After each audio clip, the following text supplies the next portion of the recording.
where suffering is often silent, a voice rises. Pakistan awakens to compassion and justice for its animals. From the streets to the wild, animal rights can no longer be ignored. This landmark event unites voices for protection and dignity. Leading this movement is Aiza Haider, chairperson of Parag. Not just an event, a defining moment for animal rights in Pakistan. मेरा नाम आयज़ा हैदर है। मैं 54 years old life coach हूँ और अपनी ज़िंदगी के पिछले कोई 25 प्लस इयर्स जो है मैं मुख्तलिफ लोगों के साथ उनकी काउंसलिंग करती रही हूँ और मेरा जो ज़्यादातर काम रहा है वो लेडीज़ के साथ ही रहा है मोस्टली। लेकिन ये कि मैंने एक प्रोग्राम डिज़ाइन किया है जिसका मतलब जिस तरह हमारी सोसाइटी में इतने डिप्रेशंस और एंग्जाइटीज़ होती हैं, तो मेरा एक जो प्रोग्राम है मैं लोगों को ये टीच करती हूँ कि जब तक आपकी ज़िंदगी के 4 एस्पेक्ट्स अलाइन नहीं होते, जैसे आपकी फिजिकल वेलनेस है, फिर आपकी इमोशनल वेलनेस है, फिर आपकी स्पिरिचुअल और सोशल वेलनेस है, तो तब तक आप एक बहुत भरपूर जिंदगी नहीं गुजार सकते जो मीनिंगफुल भी हो और जिसमें सुकून हो। तो उसके लिए बहुत ज़रूरी है कि आपके एक बैलेंस हो लाइफ में, और अगर वो बैलेंस कहीं पे भी नहीं होता तो फिर आपकी उस तरह की ज़िंदगी भरपूर नहीं होती। सो जो मैंने प्रोग्राम डिज़ाइन किया हुआ है जिसको मैंने ग्लो विद आयज़ा का नाम दिया है, उसमें यही होता है कि मेरी जो अपनी एक सोशल वेलनेस है उसके लिए मैं ये एनिमल राइट्स और एनिमल ये एडवोकेसी जो है इसका काम करती हूँ। तो मेरे ख्याल में उससे जो मुझे सुकून मिलता है वो किसी भी मटेरियल चीज से आपको नहीं मिल सकता, जिसमें आपको लगता है कि ये बेलॉस होके आप एक काम कर रहे हैं और वो आपको एक दिली खुशी देता है। सो मेरे जो हस्बैंड हैं वो एक फैमिली फिजिशियन है और बड़ी अच्छी हमने माशाल्लाह जिंदगी के कोई 31-32 ईयर्स गुजारे हैं और अभी आजकल वो ऑस्ट्रेलिया में होते हैं और मेरे 2 बच्चे हैं माशाल्लाह। अब्दुल्ला है, वो एक आर्टिस्ट मैनेजर है, और मेरी एक बेटी है हिबा। तो Hiba is basically special needs और वो बॉर्डर लाइन ऑटिस्टिक है। और जो मेरे जिंदगी के इनिशियल साल थे शादी के बाद वो यही था कि काफी स्ट्रगल रही उसके साथ, और चूंकि हमारी सोसाइटी में स्पेशल नीड्स बच्चों के लिए भी कोई एज सच अवेयरनेस नहीं है और एक्सेप्टेबिलिटी नहीं है, तो वो जो इनिशियल उसके जो ऑलमोस्ट लेट टीन्स तक मेरी एक स्ट्रगल रही वो यही था कि स्पेशल बच्चों की जो राइट्स हैं उनके ऊपर भी काम किया, अवेयरनेस पे भी काम किया। फिर हमने एक सेटअप बनाया स्पेशल नीड्स बच्चों का जो कोई 4-5 साल चला आई थिंक, एंजल्स के नाम से। तो वो मेरे जो वो ईयर्स थे उसमें मेरा ज्यादा focus as social work special needs के ऊपर था, और फिर उससे ये है कि बड़ी हो गई तो ऑब्वियसली वो चेंज हो गया, और फिर आहिस्ता आहिस्ता मुख्तलिफ फेजेस होती हैं, उसमें अब जो है मेरा सारा फोकस जो होता है मोस्टली वो एनिमल वेलफेयर और एनिमल राइट्स के ऊपर होता है। तो आपने एनिमल राइट्स के ऊपर कब से स्टार्ट किया? ऑलमोस्ट कोई 2018 में मैंने ये फोकस अपना शुरू किया, और वजह ये थी कि एक नई गवर्नमेंट आई और खान साहब की जो पहली तकरीर थी उन्होंने कहा कि हम एक मदीना की रियासत के मॉडल के ऊपर अपने मुल्क को लेके चलना चाहते हैं। तो that was very close to my heart, ये जो आइडिया था, ये जो कॉन्सेप्ट था। और उसमें उनकी जो पहली स्पीच थी उसी में उन्होंने कहा कि वो एक ऐसा मॉडल होता है या वो एक ऐसी स्टेट होगी जिसमें इवन एनिमल्स हैव राइट्स, जो हमारी एक इस्लामिक बैकग्राउंड रही है। तो आई थॉट के बजाय ये कि मैं वेट करूं कि कोई हमें एक रियासत मदीना का मॉडल दे दे, तो हम अपनी क्यों ना इनपुट इसमें डालें जो कुछ हम कर सकते हैं टू क्रिएट दैट मॉडल। सो इसमें मैंने वो देखा कि हमारी सोसाइटी में जो वीकेस्ट एक तबका है वो जानवरों का भी है, जिसमें जो उनके राइट्स मुतासिर होते हैं और उनके साथ अब्यूज होता है। खासतौर पे जो सड़क के जानवर हैं वो हमें अब्यूज नजर भी आता है कि किस तरह ब्रूटली उनको मारा जाता है, या लोगों में भी इतनी अवेयरनेस नहीं है कि उनके साथ डील कैसे करते हैं। तो बच्चे भी अब्यूज करते हैं, गवर्नमेंट भी उनको, वहां से एक स्टार्ट लिया। और ऑब्वियसली फिर एक लंबी स्ट्रगल थी, लेकिन हमें ये पता चला कि पाकिस्तान में बेसिकली बहुत पुराने लॉज हैं जो कोई ब्रिटिशर्स के बनाए हुए हैं, कोई 1890 के लॉज हैं, और कोई एज सच वेलफेयर के लॉज एग्जिस्ट नहीं करते। तो वो एक स्ट्रगल थी कि पहले हमने एक नेटवर्क क्रिएट किया वॉइस फॉर द वॉइसलेस के नाम से, और उसमें हमें यही था कि जो हम देखें कि कितने लाइक माइंडेड लोग हैं जो इस फील्ड में काम करना चाहते हैं। तो हमने ऑल ओवर पाकिस्तान लोगों को अपने साथ ज्वाइन किया, और उसमें होता ये था कि कोई बीमार है, जख्मी जानवर है, तो हमें रिपोर्ट भी मिल जाती थी। फिर उस एरिया के जो लोग होते थे हम उनको रीच आउट करते थे कि आप इसकी हेल्प करें। तो वो ऑन आवर ओन हमने सॉर्ट ऑफ एक सिविल सोसाइटी ने अपनी एक नेटवर्किंग की। देन वी रियलाइज कि इस तरह तो हम 1-2 जानवरों को रीच आउट करते हैं, लेकिन अगर आप लेजिस्लेट कोई करवा लेते हैं चीजें तो वो एक बिगर पिक्चर, वो ज्यादा मिलियंस ऑफ जानवरों का फायदा हो सकता है। तो फिर हमने ये पराग के नाम से Pakistan animal right advocacy group, ये हमने 2021-22 में आई थिंक स्टार्ट किया। और उसमें फिर ये था कि उसमें लॉयर्स, लॉ मेकर्स, एकेडेमिया के लोग, NGO NGOs, उन सारों का हमने एक छोटा सा ग्रुप बनाया और मकसद ये था कि हम पाकिस्तान में नई लेजिस्लेशन भी कराएं for the rights of animals और प्लस जो पुराने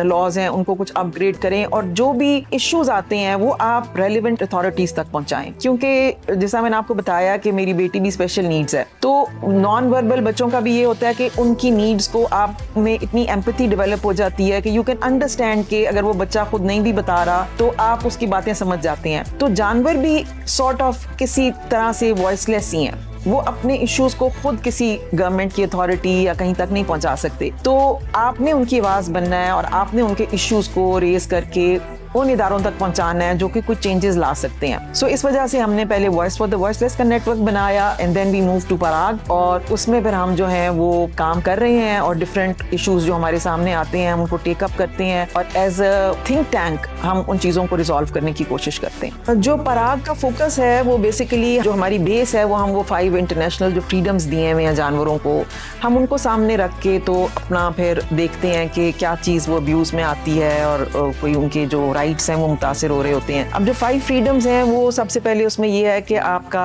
थर्मल डिस्कम्फर्ट ना हो, फिर ये है कि हंगर और थर्स्ट ना किसी जानवर को हो, उसका फ्रीडम होना चाहिए, फिर ये कि कोई इंजरी डिजीज उनको नहीं होनी चाहिए और फिर ये फियर ना हो और फिर लास्टली इनका ये होता है कि नेचुरल पैटर्न्स ऑफ बिहेवियर जो है वो उनको एग्जिबिट करने की किसी भी जानवर को वो अलाउ होना चाहिए। असल में बहुत सारे जानवरों की कैटेगरीज होती हैं, जो हमने मोस्टली काम किया है वो स्ट्रीट एनिमल्स के ऊपर किया है, मतलब वो कुत्ते बिल्लियां उसमें आ जाते हैं। फिर हमने वर्किंग एनिमल्स के साथ भी काम किया है। वर्किंग एनिमल्स होते हैं डोंकीज, हॉर्सेज, म्यूल्स, जिनको हमारा जो सबसे गरीब तबका है यूजुअली वो इस्तेमाल करता है और वो साइलेंट वर्कर्स ऑफ एशिया कहलाए जाते हैं, क्योंकि एशिया में भी मिलियंस ऑफ अभी ये डोंकीज और ये म्यूल्स हैं। मेरा नाम नईम है और मेरा ताल्लुक ग्रुप पाकिस्तान से है और ग्रुप पाकिस्तान जो है ये 1991 से पाकिस्तान में काम कर रहा है और हम लोग जो हमारा प्राइम फोकस है वो है वर्किंग एनिमल्स के ऊपर, जिसमें गधा, घोड़ा और खच्चर शामिल है। ये जानवर जो है ये लोगों की रोजी रोटी कमाने के काम आते हैं और अगर आप देखें तो इनका जो मेन काम या कॉन्ट्रीब्यूशन है इंसानों की ज़िंदगी में, आप इंडस्ट्रीज में चले जाएँ तो आपको कोल माइन इंडस्ट्री में ये बहुत ज़्यादा तादाद में काम करते नजर आएंगे, आपको ब्रिकलेन इंडस्ट्री में काम करते नजर आएंगे, ये वेस्ट मैनेजमेंट इंडस्ट्री के अंदर काम करते नजर आएंगे, आपके घरों का कूड़ा अभी तक छोटे शहरों में और गली मोहल्लों में ये ट्रांसपोर्ट कर रहे होते हैं। आप गलियों में जो वेंडर्स हैं वो देख लें, अभी तक बड़ी तादाद में लोग हैं जो गधा गाड़ी के ऊपर बहुत सारी सब्जियां और दूसरी चीजें बेच के अपना पेट पालते हैं। ये जानवर इंतहाई सख्त गर्मी और सर्दी में भी काम करता है और ये बेजुबान है, ये अपने मसाइल बता नहीं सकता और ये बहुत चैलेंजेस फेस करता है, इसकी हेल्थ से रिलेटेड, इसकी वेलफेयर से रिलेटेड, भूख में, प्यास में, धूप की शिद्दत में, ये आपको काम से ना इनकार करता है ना ये बता पाता है। अगर एक फैमिली जो है जिसके कुछ 6 मिलियन के करीब अगर ऐसी फैमिलीज हैं तो कितनी बड़ी तादाद बन जाती है इन एनिमल्स की जो कॉन्ट्रीब्यूट कर रहे हैं इस मुल्क के GDP में और गरीबों के घर के चूल्हे जलाने में। जहाँ तक डोंकीज का ताल्लुक है, मतलब basically they are farm animals, but एक तो ये होता है ना कि आप ब्रीड कर रहे होते हैं बहुत ज्यादा फार्म्स पे रख के, ये ब्रीड नहीं हो रहे लेकिन नेचुरली जिन लोगों के पास हैं वो दे गिव बर्थ और उनकी तादाद तो बढ़ रही है। अभी रिसेंटली गवर्नमेंट ऑफ पाकिस्तान ने कुछ इंक्लिनेशंस दी हैं कि ये मे बी अलाउ कर दें चाइना में कि ये मीट एक्सपोर्ट हो जाए और उसके लिए गवादर में उन्होंने कोई एक फैसिलिटी भी डेवलप की है, बट आई थिंक कि वो पॉलिसी जो है इट्स अननेचुरल और उन्होंने ऑन द ग्राउंड कोई स्टैट्स उनके पास नहीं है कि अभी कितने डोंकीज एग्जिस्ट करते हैं। अगर हम अपने इंडिजिनस जानवरों को उठा के मीट की फॉर्म में बाहर एक्सपोर्ट कर देंगे तो उससे फिर ये होगा कि जो ये वर्किंग एनिमल्स हैं वो खत्म हो जाएंगे पाकिस्तान में eventually, because you are not breeding them. तो हमें अपनी पॉलिसीज बनाते वक्त भी देखना चाहिए कि ऑन द ग्राउंड क्या रियलिटी है और फिर हम कोई पॉलिसी बना सकते हैं जो कि फिर पाकिस्तान के लिए भी फायदेमंद हो और उसमें कोई पैसों का भी जिक्र हो। इन एनिमल्स के लिए वो ये है कि डंकी स्किन ट्रेड की प्लानिंग हो रही है कि इन एनिमल्स को स्लॉटर करके इनकी स्किन जो है वो एक्सपोर्ट करी जाए। एक और चीज़ है कि कुछ कल्चरल नॉर्म्स ऐसी बनी हुई हैं कि एक गधा जो है इसके साथ टैग किया हुआ है कि ये बेवकूफ़ जानवर है और इसकी आवाज़ जो है उसका अगर आप सुनते हैं तो आपको शैतान आपके पास फिर रहा है, या इस तरह की कई तोहमत परस्ती जो है वो इस जानवर के साथ अटैच करके तो इसको जुल्म का निशाना बनाया जाता है। हमने देखा है कई रैलीज के अंदर जो प्रोटेस्ट कर रहे होते हैं लोग गधे को ले आते हैं, वहाँ पे उसको मारते हैं पीटते हैं, उसको उसके साथ तशद्दुद करते हैं। तो ये सारे रवैये जो हैं ये हमें बदलने की जरूरत है। ये भी अल्लाह ताला की पैदा करता मखलूक है, जिस तरह के बाकी जानवर हैं। ये जानवर हमारे लिए काम करते हैं। हमारे स्पेशली वो तबका जो कोई ऑटोमोबाइल्स और गाड़ियां और रिक्शे अफोर्ड नहीं कर सकता, अभी तक वो इनको चला के तो अपनी रोजी कमाते हैं। तो इनकी वेलफेयर का और इनकी हेल्थ का हमें ख्याल करने की जरूरत है। जो हमारा इस्लामिक लॉ है उसमें है कि आप एक जानदार के सामने दूसरे को ज़िबा नहीं कर सकते। तो ईद का ऐसा मौका आता है कि उसमें बहुत सारे, चूंकि मल्टीपल जानवरों को, मिलियंस ऑफ जानवरों को आपने स्लॉटर करना होता है। तो एक दफा मैं कहीं गई भी थी अपना रिचुअल्स सारे करने के लिए और सारा कुछ, तो वो जो मैंने मंजर देखा ना कि एक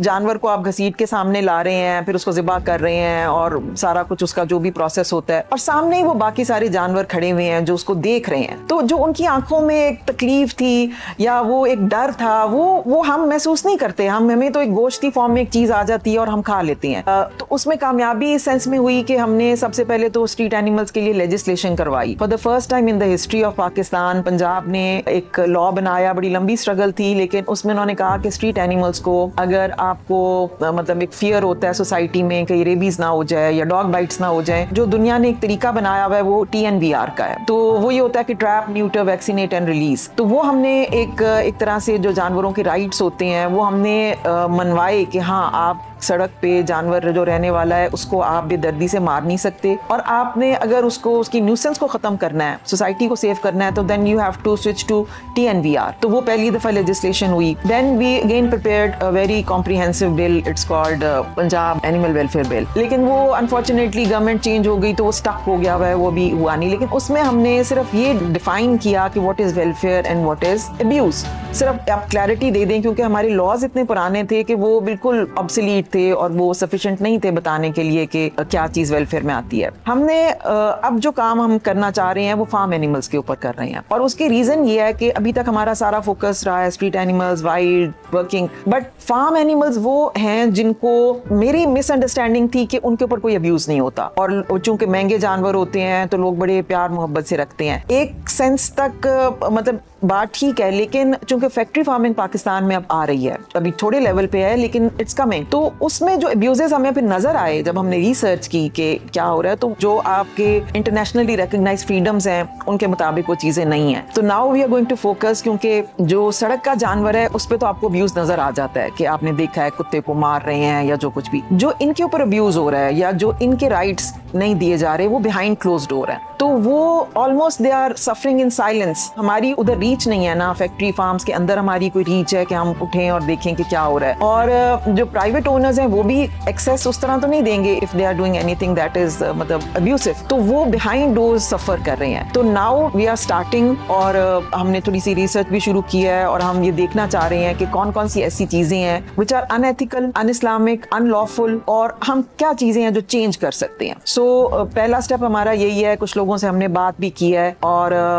उसमें फिर यह है कि हम एक इवेंचुअली कोई एक गैदरिंग करना चाह रहे हैं कि जिसमें हम ये सारी चीजें डिस्कस करें एंड मेक अ प्लान कि अब हमने फर्दर इसको कैसे लेके चलना है। देखिए, हमने रेबिट्स को कभी उनके हकूक दिए ही नहीं। हमने हमेशा इस मासूम सी मखलूक के साथ ज्यादती की है। अगर हम लोग वेटरनरी प्रोफेशंस के अंदर भी आके देखें तो हम लोगों ने हमेशा इन पे एक्सपेरिमेंट्स किए हैं जो कि बिल्कुल फेल होते गए हैं। बच्चे प्रॉपर पोस्ट ऑप नहीं देते उनको, और प्रॉपर उनका ध्यान नहीं रखते, जिसकी वजह से एक रेबिट मर जाता है और अपनी जान से हाथ धो बैठता है। हमारे पास इन दिस एरा जहाँ पर इतनी टेक्नोलॉजीज आ गई हैं, हम लोग क्यों 3D मॉड्यूल्स की तरफ नहीं जाते हैं, और हम लोग इस लाइफ एनिमल के ऊपर एक्सपेरिमेंट्स करते हैं, और उसके आगे हमारे एंड रिजल्ट यही है कि एनिमल अपनी जान से हाथ धो बैठता है। देखिए, हमें जानवर को सबसे पहले तो जानदार समझना पड़ेगा। जब तक हम जानवर को जानदार नहीं समझ सकते तब तक we can not bring change. छोटे से पिंजरे में बंद, ना हिलने की जगह, ना जमीन का टच, ये होती है रैबिट्स की जिंदगी। फार्मर्स सिर्फ इनको इनकी गोश्त के लिए और फर के लिए पालते हैं। नेचुरली ये बहुत फ्रेंडली जानवर होते हैं, और ये डीप टनल्स बना के रहते हैं जहाँ वो अपने फैमिलीज रिप्रोड्यूस करते हैं हर महीने। और क्योंकि ये इतनी जल्दी रिप्रोड्यूस करते हैं तो इसीलिए फार्मर्स को ये बहुत प्रॉफिटेबल लगता है, और अब ये शुरू हो गया पाकिस्तान में। एक छोटे से पिंजरे के अंदर 10-10 जानवर रखे हुए हैं, उनमें उनमें से ही बहुत से जानवर्स को फंगल इन्फेक्शंस भी चल रहे थे और मल्टीपल डिजीजेस थी। अब उसी में जो हेल्दी एनिमल्स भी हैं वहां से वो डिजीज उनमें ट्रांसमिट होगी और वो एक्सपैंड होकर उस डिजीज के आउटब्रेक हो जाएगी। तो सबसे पहले हमें वहाँ पर प्रॉपर लॉ एंड ऑर्डर को इम्प्लीमेंट करना पड़ेगा, जिसकी वजह से उनके पास प्रॉपर एक प्रोटोकॉल्स हों कि अगर कोई एनिमल डिजीज है या तो आप इसको किसी प्रॉपर वेटनरी केयर दें उसको, या तो आप उसको कल कर दें वहां से। क्योंकि अगर तो आप एक डिजीज एनिमल को अपने उसी शेड के अंदर या फिर अपनी सेटअप के अंदर रखेंगे तो वहां से वो डिजीज आउटब्रेक कर जाएगी और इन द एंड सारे ही जानवर वहां पर मर जाएंगे। मेरा नाम आयशा इकबाल है। मैं एक्स पार्लियामेंटेरियन भी हूँ, बोटेनिस्ट भी हूँ और साथ हमने एनिमल वेलफेयर पे आयजा के साथ मिलकर मैंने बहुत काम किया है। एक हमारे यहाँ ट्रेंड बना हुआ है, चाहे हमारे घर दावत है या हमारी शादी है, हमने जब तक किसी को मटन नहीं खिलाना उस वक्त तक हमारा ये कंसेप्ट्स बने हुए, हमने उसको अच्छी खातिर नहीं की। इस चीज की लॉजिक समझ नहीं आती कि हम क्यों हर चीज को बगैर समझे फॉलो करते जाते हैं। नो डाउट के हलाल है हर चीज, लेकिन मुसलमान जो होते हैं वो मुतलवस्त होते हैं, उनमें मियाना रवि होनी चाहिए। हमारे यहाँ जिस तरह इसकी बल्कि गोश्त की कीमत बढ़ती जा रही है उसी तरह डिमांड भी बढ़ती जा रही है। अब जानवरों का क्लाइमेट से कैसे है, ये जानवरों का क्लाइमेट से इस तरह है कि जहाँ भी जानवर हम पालते हैं वहाँ सबसे पहले तो डिफॉरेस्टेशन होती है। एक दफा जिस पौधे को जानवर मुंह ऊपर से खा लेता है वो पौधा दोबारा ग्रो नहीं करता। आप वहाँ पे प्लांटेशन कर ही नहीं सकते जहाँ पे जानवर ने पौधे खा लिए। सेकेंडली, जो इनका डंक होता है एनिमल्स का, ये 15% जो है ये मीथेन गैस प्रोड्यूस करता है, जो कि हमारी क्लाइमेट चेंज के लिए बहुत नुकसानदेह। जब हमारी ये डिस्कशंस हो रही थी तो हमें पता चला कि पाकिस्तान में पहले पता नहीं ऑलमोस्ट कितनी ब्रीड होती थी डिफरेंट किस्म की फिशेस में, ऑलमोस्ट कोई 70-80, तो उसमें से ऑलमोस्ट एक्सटिंक्ट हो गई हुई हैं और कोई 20-25 अब सिर्फ वैरायटीज रह गई हुई हैं, क्योंकि हमारे दरिया इतने पोल्यूटेड हैं कि वो सर्वाइव नहीं करती। और हमारा जो ये फिशरीज का डिपार्टमेंट है फिर वो ब्रीड करता है फिश अपने फार्म्स में और उनको दरियाओं में छोड़ता है, क्योंकि वो नेचुरल तो वो जिंदा ही नहीं रह सक रही, इतना हमने अपने दरियाओं को पोल्यूट कर दिया है। I am Arusa Waheed, I am working as animal right activist और रेस्क्यूअर। जब हम एनिमल वेलफेयर की बात करते हैं तो नॉर्मली हम कैट्स या डॉग्स या गाय भैंसों की तरफ बात करते हैं जो कि हमें नॉर्मल रूटीन में नजर आ रही होती हैं। इसके साथ जो एनिमल्स के ऊपर जो साइड प्रैक्टिस हो रही होती है, जैसे हम फिश फार्मिंग की बात करें तो ये पाकिस्तान में इसका रुझान काफी तेजी से बढ़ रहा है, लेकिन इसके साथ जो मसाइल हैं या जो उनको राइट्स हैं या उनको ठीक से नहीं रखा जा रहा, इसकी तरफ किसी का ध्यान नहीं है। अब मैंने फिश फार्मिंग के ऊपर जब मैंने उसको देखा है कि वो चीज बड़ी ऑब्जर्वेशन में आई है कि ये नैरो स्पेस जो तालाब है या जो टैंक्स हैं उसमें जहाँ 100 की स्पेस है वहाँ पर उन्होंने 1000 फिशेस को छोड़ा हुआ है, जहाँ पे वो अपने नेचुरल एनवायरनमेंट से भी दूर है, उनको स्विमिंग के लिए अच्छी स्पेस नहीं मिल रही और ऑक्सीजन की सप्लाई भी सही से प्रोवाइडेड नहीं है। फिर उनको ये केमिकल बेस्ड पानी में या जो आर्टिफिशियल ट्रीट्स हैं उसके ऊपर उनको रखा जा रहा होता है, वही फिशेस वो कंज्यूम कर रही होती हैं। ये जो केमिकल बेस्ड सारी चीजें हैं जो जब ये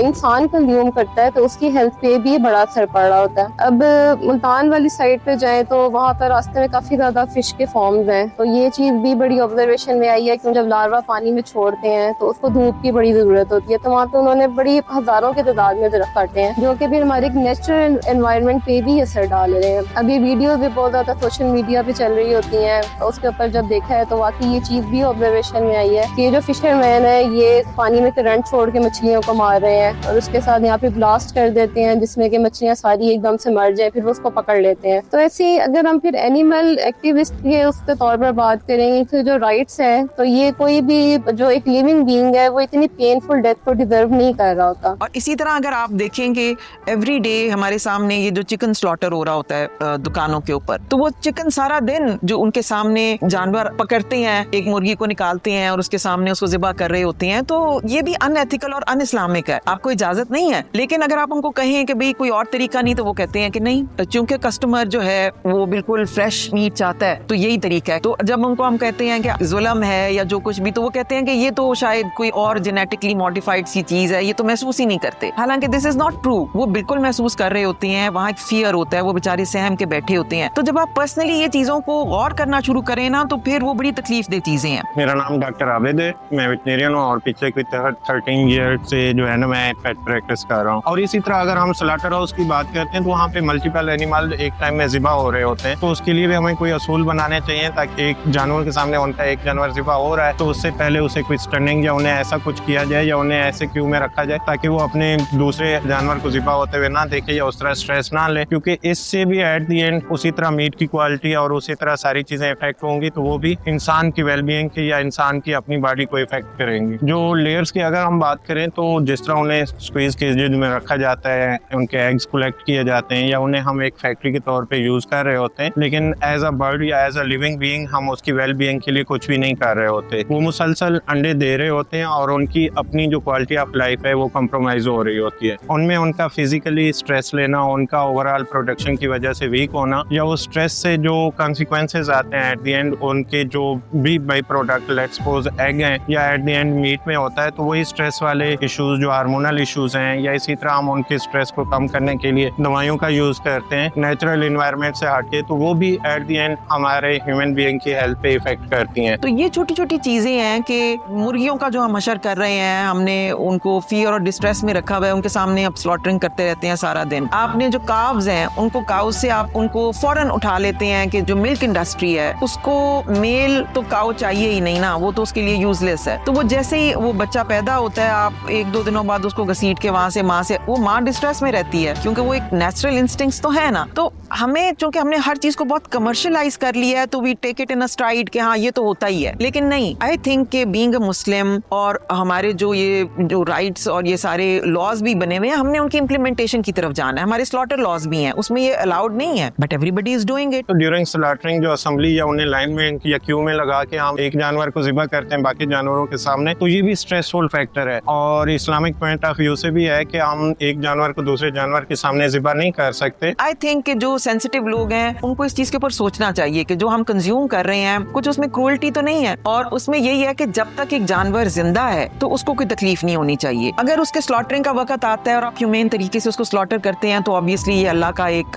बताई हुई इजाजत दी हुई है, तो उसको हम कोई डिबेट नहीं कर सकते। But till the last moment उसको तकलीफ नहीं देनी चाहिए, जानवर को उसको स्ट्रेस नहीं देना चाहिए और कोई ऐसी चीज जिससे वो फियर और वो एक तकलीफ में वो नहीं, क्योंकि ये उसके बेसिक राइट है जो कि इंटरनेशनली रिकॉग्नाइज्ड है और वो हम उनसे नहीं ले सकते। तो ये जो फार्मर की वेलफेयर है और एनिमल वेलफेयर है ये डायरेक्टली लिंक्ड है आपस में। जितना फार्मर की वेलफेयर पे आप ध्यान देंगे वो farmer in return animal welfare पे ध्यान देगा और उसी तरह इसकी प्रॉफिटेबिलिटी की सारी आपस में ही कनेक्ट कर रही होती है। तो गवर्नमेंट से हम ये रिक्वेस्ट करेंगे कि अगर सिर्फ हमारी वैक्सीनेशन है और पिछले 3-4 महीने पहले FND का ठीक ठाक ये वायरल हुई थी और काफी फार्मर्स का नुकसान हुआ है। अच्छा, एक वैक्सीनेशन महंगी बहुत है, गवर्नमेंट तो हमें दे नहीं रही, सरकारी वैक्सीनेशन तो किसी काम की नहीं है जो BRI की है। फिर आप ये या रशियन मंगवानी पड़ती है या यूरोप से मंगवानी पड़ती है, उसकी भी फिर टैक्सेस होते हैं तो प्राइस इतनी ज्यादा हो जाती है कि हर बंदे की वो रेंज से बाहर निकल जाती है। FMD तो फिर एक है, LSD है, उसके बाद आपकी ब्रुसेला की वैक्सीनेशन है, कितनी किस्म की वैक्सीनेशन है। अगर गवर्नमेंट हमें खुद या स्पॉन्सर करना शुरू कर दे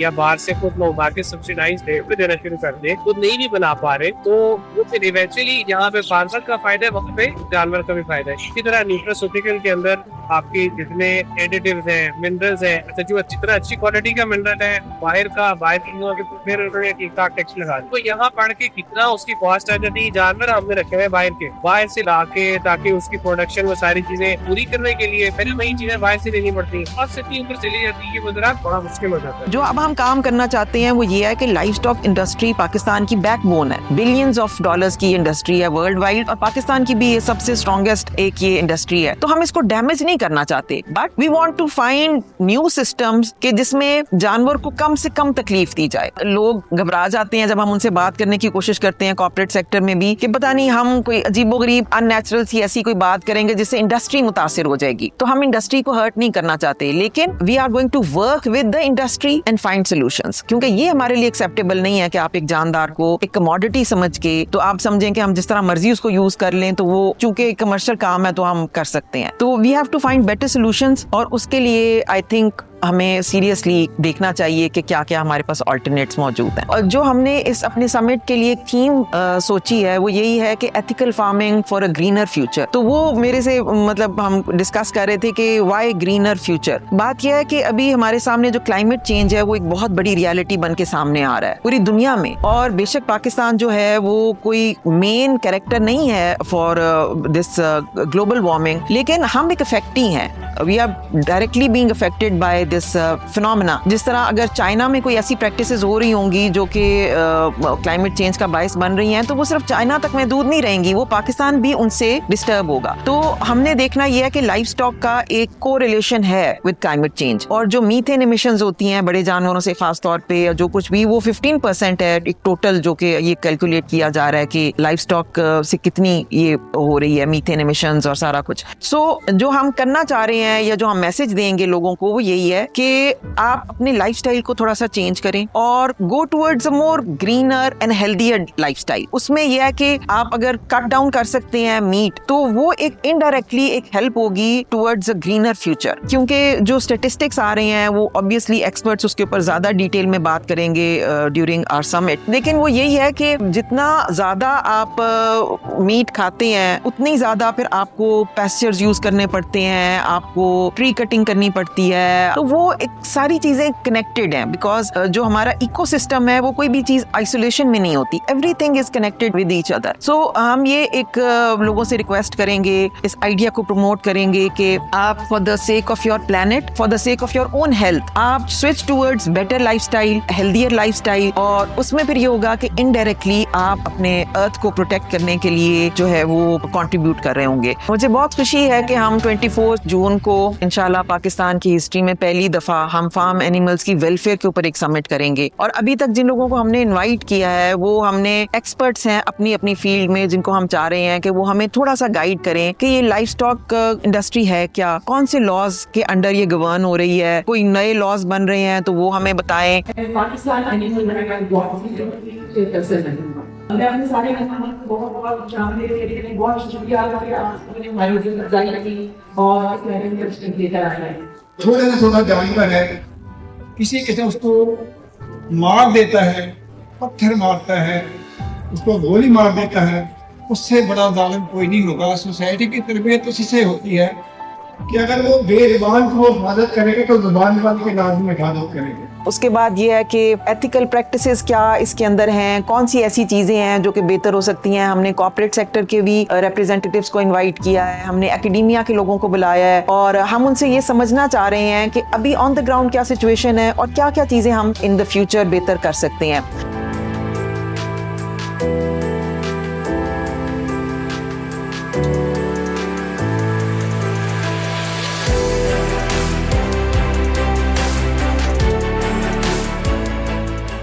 हमारा जो इदारा है ये है PARAG, Pakistan animal right advocacy group. इसमें आप समझें कि सिविल सोसाइटी की बहुत ज्यादा रिप्रेजेंटेशन है, लॉयर्स भी हैं, एनजीओज भी हैं, एकेडेमिया के बहुत सारे लोग हैं, ब्यूरोक्रेट्स भी हैं, यानी it's a collection of civil society. और हमारा बेसिक मकसद ये है कि पाकिस्तान में जहाँ कहीं पे भी जानवरों के हकूक की बात होगी, चाहे वो वाइल्ड एनिमल्स हैं, स्ट्रीट एनिमल्स हैं, फार्म एनिमल्स हैं, कोई भी हैं, अगर कोई ऐसी चीजें हैं जिनको इम्प्रूव होना चाहिए तो हम उसमें इसलिए बात करेंगे कि वो खुद तो आके आपको नहीं बताएंगे, ना उन्होंने हुकूमत के पास जाना है कि हमारा ये इशू है। उनकी बात पहुंचाने के लिए ज़ाहिर इंसानों ने ही उस चीज को आगे बताना है। तो आज का हमारा जो बेसिक पर्पस है वो ये है कि हम बहुत सारे जानवरों पे काम करते रहे हैं, लेकिन हमने फार्म एनिमल्स की वेलफेयर के ऊपर बात। एक होता है कि जी जानवर बढ़ाएं कैसे, उनकी परवरिश कैसे करें, वो गोश्त कैसे लेना है। हम ये चाह रहे हैं कि वो सारी चीजें बहुत इंपॉर्टेंट है, उनको भी फोकस करे गवर्नमेंट, लेकिन जहाँ कहीं आपको वेलफेयर के हिसाब से कोई ऐसी चीजें नजर आती हैं जिसमें जानवर को तकलीफ पहुंच रही है, वो चीजें हम एड्रेस करेंगे। It's really great to be here at this wonderful first event for ethical farming, and we want to take care of all the animals. You know, as Allah has set down in the Quran, that all animals are beings that should be respected, whether we have them as our pets or our guards, our farm work, or we eat them. All animals should be treated with fairness and kindness and should not be be treated in a cruel manner. So this event is dedicated to making sure that Pakistan becomes one of the most ethical nations when it comes to farming animals. So we wish Aiza and this event a lot of good success and wonderful awareness created in the community so that the young people of this nation will get this awareness and get this message and that it will change behavior and change laws so that more ethical farming and treatment of animals will become something that from all parts of Pakistan will be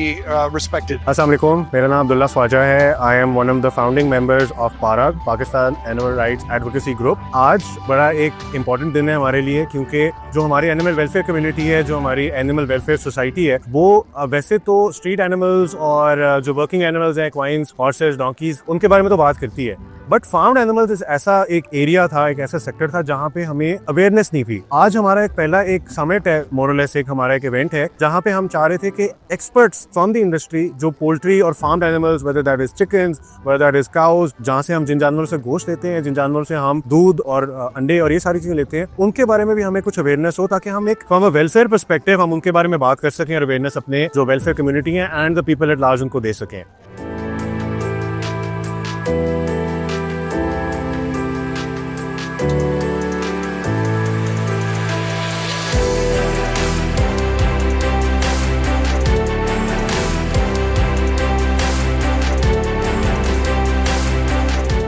उसमें जो हमारे religious scholar वो भी एक ethical और religious point of view बताएंगे कि जो अभी हम जानवरों के साथ कर रहे हैं क्या वो किसी भी रिलीजन में अलाउ हो सकता है, जो कि हम समझें कि ये एक प्रोडक्ट है और हमने अपने उसमें से पैसे बनाने हैं, तो क्या वो चीजें कल को हमारे सामने तो नहीं आ जाएंगी, क्योंकि ये ऑब्वियसली हम समझते हैं एज अ मुस्लिम स्पेशली कि ये सारे जो क्रीचर्स हैं ये अल्लाह ताला की मखलूक है और हम किसी को भी अब्यूज नहीं कर सकते। तो हम इन सारे लोगों से सुनना चाह रहे हैं और फिर एक कॉम्प्रिहेंसिव पिक्चर हमारे सामने आएगी कि ये इश्यूज हैं, ये चीजें ठीक हो रही हैं और क्या डायरेक्शन हमने लेनी है in the future. So I think it's going to be a start of a movement, farm animal welfare movement, और ये समिट एक फर्स्ट स्टेप है in the right direction and then इंशाल्लाह we will build a movement and see के जब तक हम कुछ चीजों को चेंज नहीं कर जाते, कोई मॉडिफाई नहीं कर लेते, तो तब तक हम अपना वो काम जारी रखेंगे।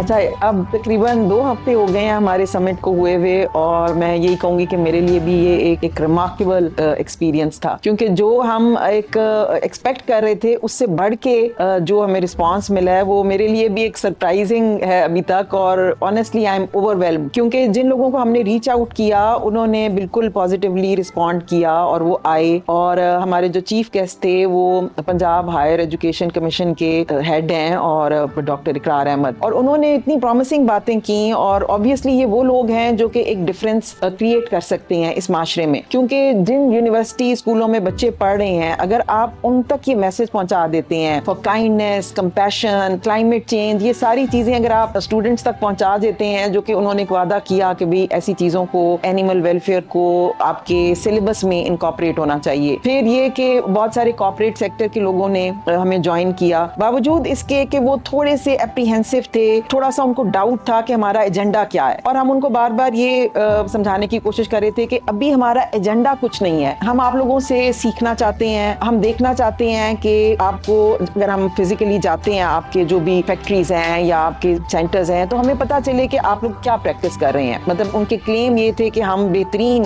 सारा एनिमल वेलफेयर के ऊपर ख्याल कर रहे हैं क्योंकि हमारी तो कमोडिटी है, बट स्टिल उनकी इन्विटेशन मौजूद है और अब हम फिजिकली ऑन द ग्राउंड जाके देख सकते हैं, जो कि पहले हमें ये अपॉर्चुनिटी नहीं मिल रही थी। वो थोड़ा सा हमारे से मतलब इस लिहाज से थोड़ा परेशान भी थे कि ये जज्बाती से लोग हैं, मोटिवेटेड से लोग हैं, तो ये ना हो कि ये अपनी किसी बचगाना तरीके से कोई इंडस्ट्री को हर्ट कर दें। लेकिन हम अपने तौर पे यही समझाने की कोशिश करते रहे कि हमारा ये कोई हमारा ये कोई प्लान या कोई वो नहीं है, हमें पता है कि ये लाइफ स्टॉक इंडस्ट्री बहुत एक इम्पॉर्टेंट बैकबोन है फॉर पाकिस्तान इकोनॉमी, तो हम उसको हर्ट नहीं करेंगे। लेकिन अगर आप हमें ये कहें कि सब कुछ ठीक है और आप लोग भूल जाएं कि कुछ फार्म एनिमल्स के साथ क्या हो रहा है और they are perfectly all right, वो हम अभी उसको बिलीव नहीं करेंगे, क्योंकि जब तक हम उन चीजों को एक्सप्लोर ना कर लें तो तब तक वो चीजें रहेंगी। फिर मीडिया ने इस चीज को हाईलाइट किया, I am very thankful to different channels के जिन्होंने समझा कि ये इंपॉर्टेंट इशू है, और डिपार्टमेंट के लोग भी आए, लाइफ स्टॉक डिपार्टमेंट के, लेकिन आई थिंक उनका इतना रिस्पॉन्स अच्छा नहीं था, क्योंकि मे बी उनको इतना आइडिया नहीं है कि मतलब वेलफेयर का भी पूरी दुनिया में कितना ज्यादा इस चीज के ऊपर समझा जा रहा है कि ये एक इम्पॉर्टेंट शोबा है और इसको करना चाहिए एक्सप्लोर। तो अभी वो सिर्फ प्रोडक्शन की इंक्रीज के ऊपर और ऐसी चीजों के ऊपर सोच रहे हैं, लेकिन अगर पाकिस्तान अपने वेलफेयर लॉज को लाइफ स्टॉक के लिहाज से ठीक नहीं करेगा तो हम अपनी कोई भी जो प्रोडक्ट है वो एक्सपोर्ट भी नहीं कर सकते, जो कि अनफॉर्चुनेटली अभी तक पाकिस्तान नहीं कर रहा ड्यू टू पुअर स्टैंडर्ड्स। तो I think livestock department को ज्यादा इंटरेस्ट लेना चाहिए और हमारे साथ ज्यादा क्लोजली वर्क करना चाहिए। और जो सबसे ज्यादा मुझे खुशी हुई ऑनेस्टली वो ये था कि participation of youth, specially the veterinary students, जो जिन्होंने बहुत इतने पॉजिटिव तरीके से उन्होंने पार्टिसिपेट किया, वॉलंटियर किया, और उनका जो फीडबैक है वो यही था कि जी हमारे लिए बहुत सारी चीजें नई थी और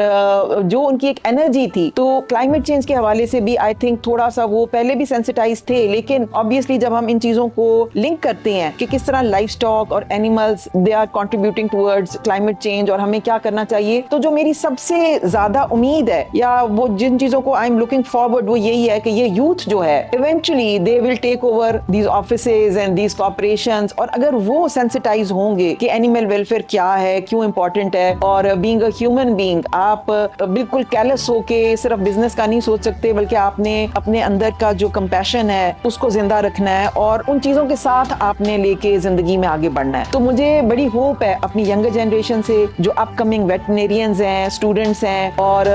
कंज्यूमर्स, इवन इफ अगर आपका किसी यूनिवर्सिटी से भी ताल्लुक नहीं है, लेकिन if you are a consumer, if you are eating chicken और मीट और एनीथिंग, तो आपको ये पता होना चाहिए कि जो आपकी टेबल पे आने से पहले वो बैक स्टोरी क्या है। कहीं आप जो खा पी रहे हैं वो आप किसी जुल्म में तो कंट्रीब्यूट नहीं कर रहे कि कोई ऐसी प्रैक्टिसेस हैं जो कि अनएथिकल हैं और आप उसको बिल्कुल इग्नोर करके तो वो बस कह रहे हैं कि हमें फर्क नहीं पड़ता। तो I think everybody should get involve और ये it's a step in the right direction. और इंशाल्लाह अब हमें कहा जा रहा है और इतना ओवरवेलमिंगली मुझे अभी लोग रीच आउट कर रहे हैं, मैसेजेस दे रहे हैं, आपने अब नेक्स्ट क्या करना है। तो आई थिंक मे बी हम 6 मंथली या एनुअली इस चीज को लेके आगे चलें और जहां अभी हमने फर्स्ट स्टेप लिया है वो हम सेकंड स्टेप लें और बैठ के फिर डिस्कस करें, देखें, कुछ और अपनी नॉलेज को भी बढ़ाएं। तो आई थिंक ये मिलके हम अगर इस चीज की तरफ चलते हैं तो जो हमारा टारगेट है ethical animal farming for a greener future, अपने प्लेनेट की हेल्थ के लिए, अपनी हेल्थ के लिए, अपने एनिमल्स के लिए, और जो सबसे इंपॉर्टेंट चीज मेरे लिए हमेशा रहती है वो ये है कि कल को हमने अल्लाह को भी जवाब देना है कि जो हम अल्लाह की मखलूक के साथ बिहेव करते हैं वो हम रिस्पॉन्सिबल हैं और हम जवाब दें उस चीज के लिए। तो अल्लाह करे कि ये सारी चीजें क्लिक करें और बहुत अच्छा एक स्टार्ट हो गया है और इंशाल्लाह आई एम लुकिंग फॉरवर्ड के जबरदस्त तरीके से हम इस मूवमेंट को लेके आगे चलेंगे।